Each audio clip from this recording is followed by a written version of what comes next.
Story time about how my husband died and his best friend won't leave me alone. Disclaimer, this is not my story time. Send me on Instagram. My husband and I were married for almost a decade. During that time, we had 2 kids. And of course, his passing was completely devastating to our families. And 2 weeks after my husband died, I was still grieving. But his best friend started coming around our house a lot. First, he was very emotional. Him and my husband were best friends for about 7 years. They saw each other almost every day. Not only did they work together, but they also would go to the gym together and pretty much hang out all the time. So I know this guy really, really well. When my husband would invite him over, I never got the feeling that he liked me. I mean, sure, sometimes I caught him staring at me, but I'm beautiful, so I understand. So after my husband passed, he started coming over as in, I want to take care of you, and we would just kind of cry together. I took this as his way of trying to help my husband, so I just thought he was being really sweet. But exactly 1 month after my husband passed away, he started asking me weird questions. Number 1, do you want to start dating again? Number 2, don't you feel lonely at night? Number 3, you're still so young and beautiful. You need to give yourself a chance with someone else. Mind you, I'm still grieving. To these questions, I would usually say no. Obviously, why would I even be thinking about those things? I didn't put too much mind to the questions, but a few days later, he came over after he had been at a bar. As soon as I opened the door to him, he said, "Can I kiss you?" And then he did without me saying yes. Part 2 is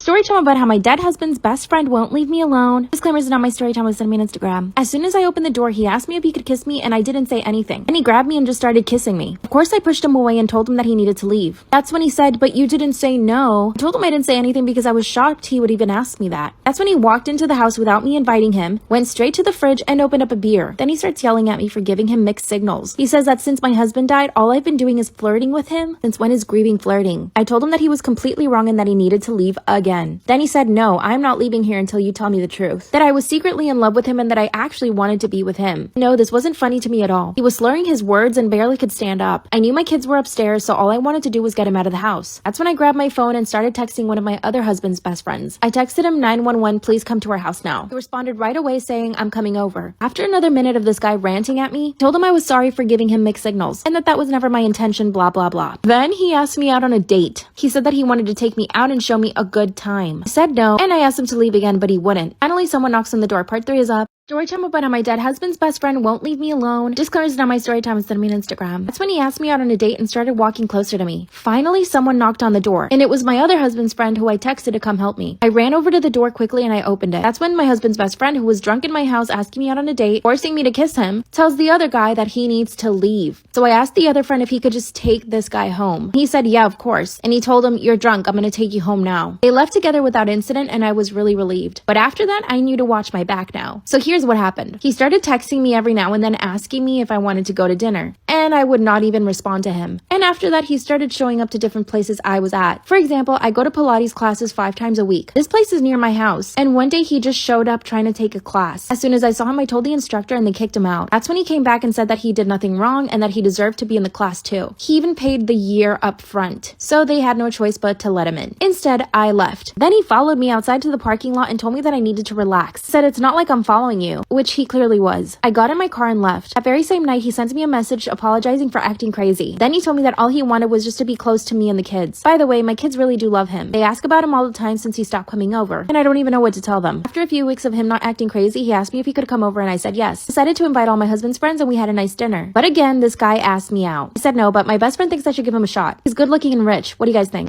A very well-known influencer who is hooking up with a famous football player who has a wife and kids. Am I the asshole? Claimers is not my story time. Send me on Instagram. Lost my job in early 2020, obviously due to COVID. Instead of looking for another job, I set my mind to becoming famous on social media. Knew that I could make it happen, but I didn't know how yet. I did some research, so I basically started copying everything everybody else did, like all the other famous influencers. I dabbled in fashion, makeup, lots of lifestyle content, but finally I landed on bikini content. This just put me on a new level. Started gaining tons of followers. After posting every single day for about 6 months, I was almost at 400,000. This is when all the DMs started rolling in. I had really famous rappers, actors, athletes, comedians, other influencers, big YouTubers. The list goes on and on. So of course, I would reply to all of their DMs. Some offered to fly me out to see them, and others were living in the same city that I was. So I basically started going out on dates. The first date I ever went on was with a rapper. I don't want to give too many details because I think you guys could guess who this is. He was very popular in 2010s. He's still popular now, but he made a lot of good music then. Anyway, he had me come over to his house, spent the night at his house, and we basically talked the entire night. Surprisingly, we had really good conversations, and that was that. And I got a DM from a really big football player who I knew was already married and had kids. That didn't stop me from messaging him back. Part 2 is up. I'm a well-known influencer who's hooking up with a famous football player who's married and has kids. Am I the asshole? Disclaimer, this is not my story time. It's sending me on Instagram. When I saw his DM, I quickly answered. Sent me little hard eyes. So I replied back with some hearts. Then he asked me where I lived. I told him that I was in LA and he said, okay, cool. I can fly you out. I said, sure. Literally the next day, I was flying first class to go see this guy. Got me a suite at a really nice hotel. He said he would show up at 7, but he actually showed up at 11 p.m. By this point, I was already in my pajamas and my skincare. Once he came up to the room, he apologized for being so late. That's when he said that he liked that I wasn't wearing makeup. Which makes me laugh so much because before he arrived, I had a full face of makeup on and a freaking cocktail dress and heels. He said that I was a natural beauty. That's when he basically ordered the entire menu from the hotel. He ordered steak, pasta, pancakes, waffles, French toast, champagne, and a bunch of other stuff. He asked me if I wanted a salad. I said yes. While we were waiting for the food, he started kissing me and we basically ended up doing it. It happened really quick. It was over in like 2 minutes. Afterward, he kissed me and then the food came. He proceeded to eat almost everything that he ordered, but he left me some salad and fries. That was it. It's like he was telling me that he only wanted me to eat salad. After that, he started asking me questions like if I was dating other people. Said no, but I was going on dates. When he told me that he only wanted me to be exclusive with him, that he would fly me out whenever he was available. I said yes, but I knew that I wasn't going to go through with that because I'm not going to be traveling for him all the time. Part 3 is up.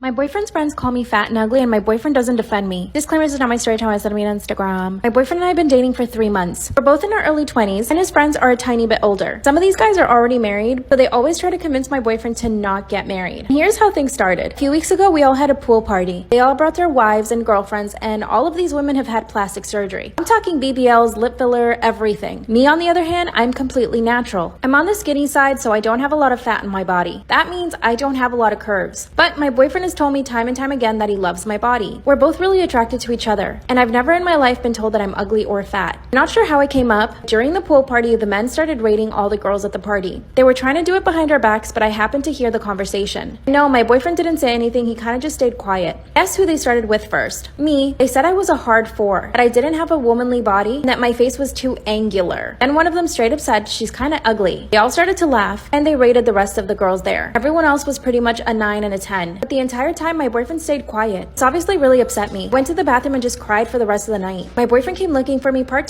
story time about how I found out my husband was seeing escorts while I was pregnant. Disclaimer, is not my story time. It's sent me on Instagram. That's when I noticed that every single month he would send somebody $5,000. It had been happening for 3 months. Right away, I was suspicious. A few months back, he and I had watched a documentary about escorts. And during the documentary, he kept judging all the women and the men. You know, acting greater than thou. And as soon as I saw the payments on our bank account, it's like a light bulb went off in my head. He must have seen that documentary and been like, wow, I know I can do that. Of course he can. My husband is a 40-year-old, good-looking, wealthy man. So that's when I started investigating. I had full access to his laptop, which had all of his text messages, as well as emails, and he never bothered to change his password on any of it. I waited for him to leave to the gym, and that's when I got on his laptop. And I uncovered a whole ring of escorts. Not only was he sending money to one girl through our bank account, he was paying other girls through Bitcoin. As I was crying in front of the laptop, I had the presence of mind to start adding up all the money he had spent. In only 3 months, my husband managed to spend $55,000. And from what I could gather, he had about 5 escorts. Keep in mind, he's doing all of this while I'm pregnant. So here's what I did. I managed to contact each girl and ask for the money back. And I basically threatened to expose them. One was a teacher, the other was a model, which I could contact her agency and accuse her. One was actually a stay-at-home mom who was married. Only one responded to my messages. Part 3 is up.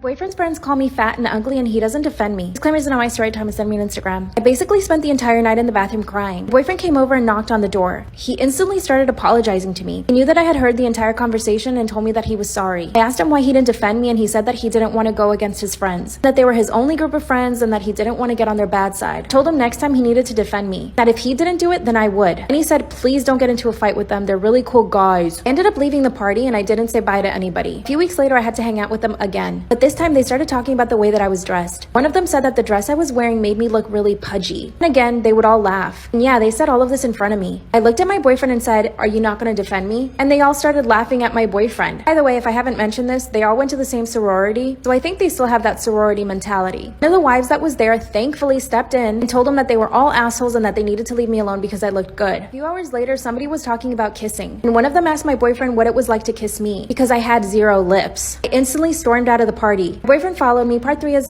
Storytime about how I found out my husband was seeing escorts while I was pregnant. Disclaimers that on my Storytime was sending me on Instagram. Finally, one of the escorts got back to me, and she told me that she would give me all of the money back. My husband had given this girl $7,000 in the time span of 2 weeks. Then she spilled all the tea. She told me my husband had signed up to an escort website, and that he had anywhere between 10 and 15 girls. So there were other ways he was paying them, and I just didn't know about it. This is when I came to my senses. I told her she did not need to send the money back to him because it wasn't her fault. It was my husband's fault. Then this girl told me that my husband would talk bad about me to her, and that they would meet up at fancy hotels, and that's when he would tell her that I was a toxic wife, and that all I cared about was money. By the way, I make my own money. I told her I was pregnant, and she was mortified. I gathered up all the evidence, and I confronted my husband. That's when he said, finally, I don't have to hide it anymore. He told me that he didn't really think I would care. Since when? I asked him to tell me the truth and tell me how many girls he was seeing and how much money he had spent. And he confessed that he had seen over 20 girls and probably spent over $100,000. Then he asked me for a divorce.